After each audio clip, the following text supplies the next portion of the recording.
hay right now. This is the hay that we baled last week.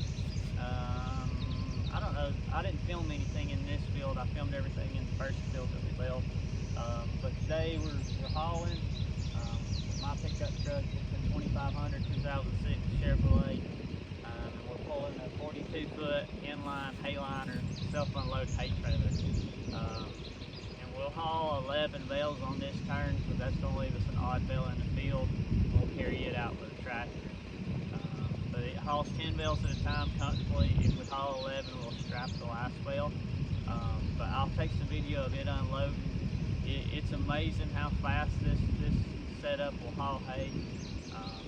It just simplifies it so much. I use this trailer through the winter time delivering hay to customers. The great thing is they don't have to have a front end loader, or I don't have to worry about them being there to unload me. They call and order a load of hay. I load up and take out and dump off in the driveways, and we'll set it up later on. So this is our 5th season, maybe 6th season. We got it at the end of maybe 6 years ago. May not have been that long, maybe 5 years. But we haul everything on it. It works really good. And I wish my only regret is I didn't buy 2 of them when I bought it, because they've doubled in price since I bought mine. But it has been a great trailer so far. We're going to be loading with the M7040 Kubota that we were using yesterday wrapping hay. That was just a loader tractor that was close by, so Dad brought it down. So I'll shut up yakking and I'll get in here and load the load, see where we can get done.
Couple little tricks that we've learned using this trailer. One is we coat the rails in graphite at the first of the season. I'm out of graphite right now. I'll use baby powder on it sometimes too. It makes it slicker. And if you pick them up a day or so after you bale them, it seems to do better too. The shape of the bale has a lot to do with it, and the bottom's being wet makes them not want to slide. But another thing that is really important as you get further toward the back is placement of the bale spear in the bale. You want to be almost dead center of that bale so you got more surface area to push on. And the other thing is you'll notice in the shots, my truck is turned almost at a 90-degree angle to the nose of the trailer.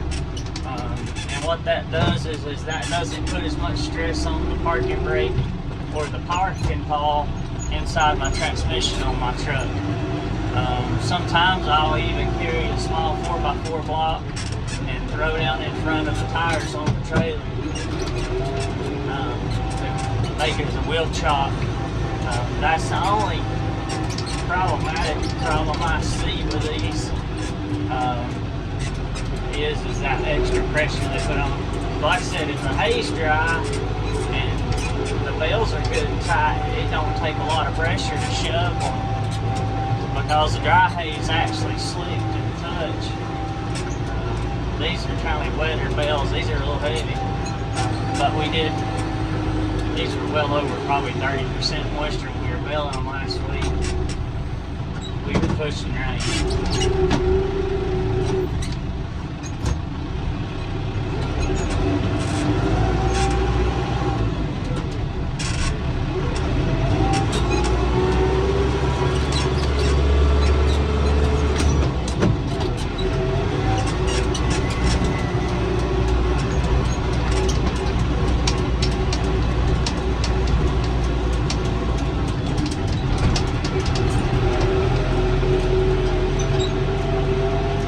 About have to have a four-wheel drive tractor too to do this, unless you got a big two-wheel drive tractor. Our tractor arsenal has changed a lot in the last few years. When I was a kid, the biggest tractor we had was a 60 horsepower John Deere, and Grandpa just thought that was just a massive tractor. See right there, them bales ain't gonna slide no more.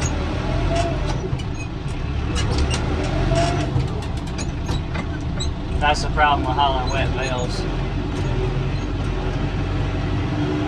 Might be full. I don't think we're full.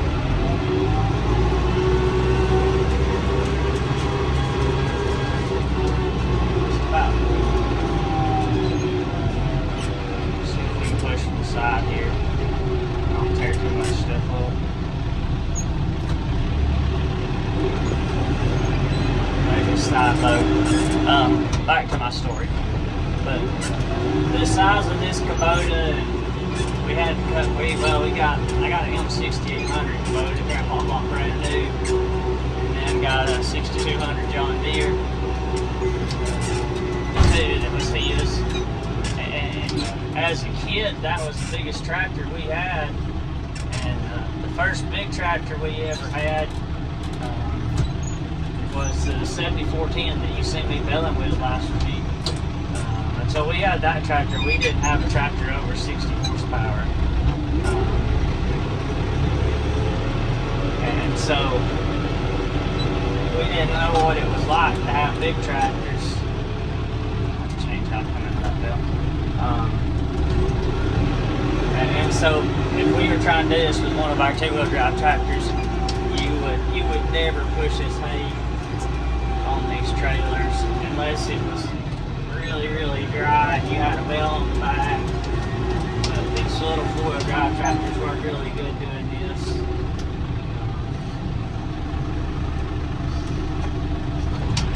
And then bale ain't gonna do it. I'm trying to side load this because I got all my weight to the back of the trailer.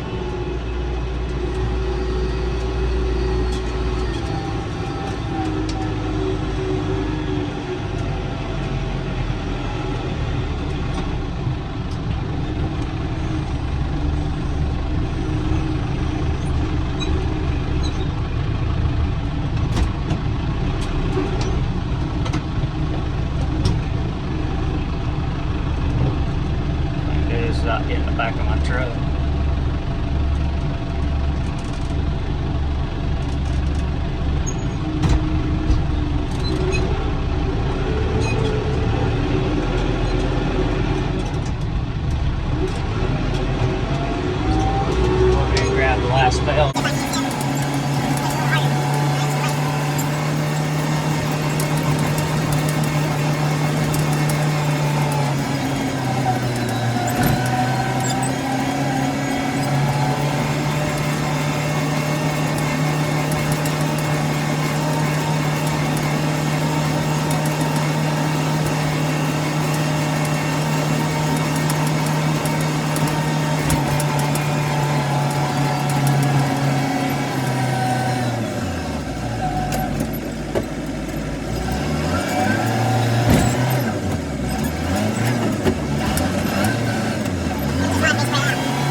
Okay, so we've backed in here where we're going to dump these bales off. This is kind of like a grazing lot, but we use it as a hay holding lot. Just puts the hay out closer to where the cows is out in the winter time, so we can not have to carry hay on the road, break the road all down. But these trailers are super easy to dump. You can see the bar right here. That is actually the lock bar for locking the trailer down. Let me walk up here and you can see all the pieces. So every one of these inline trailers are a little different as far as their release mechanism. This one here is just a simple pivot, and you can see right here there's two of these latches like this, one across underneath this cross tube here, and then one back there. As you pull the handle here out perpendicular to the side of the trailer, it turns these locks parallel to this bar, and the weight of the hay actually dumps the trailer over. Sometimes you'll have to pick up just gently underneath the handle to help it dump on over, but for the most of the time, if you're on flat ground, it's going to dump itself. So I'm going to back up here, set y'all up on tripod, and let you watch me dump this load off, and then you watch me reset it. And then to reset it, all you do is just pull back down on the handle. It's not that bad to reset it, but it's pretty simple to use. It's just a simple design.